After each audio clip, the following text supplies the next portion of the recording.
नितेश राणे यांचा खळबळजनक आरोप. अभिनेता सैफ अली खान याच्यावर त्याच्याच राहत्या घरी पहाटेच्या सुमारास जीवघेणा हल्ला करण्यात आला.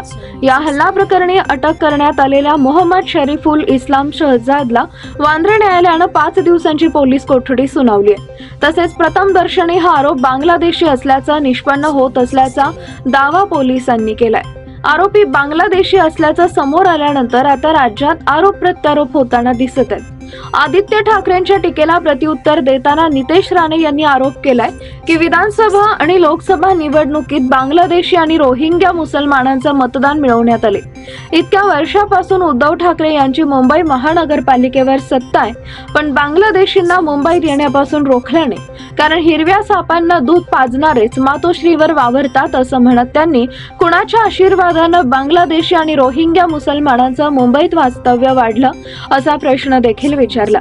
तसेच आमच्या सरकारवर बोलण्या अगोदर आदित्य यांनी ही घाण साफ करावी असं आवाहन राणे यांनी केलंय. बांगलादेशी जर नाव बदलून महाराष्ट्रात राहत असतील तर त्यांनी आता त्यांचा बोरा बिस्तरा गुंडाळावा, कारण आम्ही कोणालाही सोडणार नाही.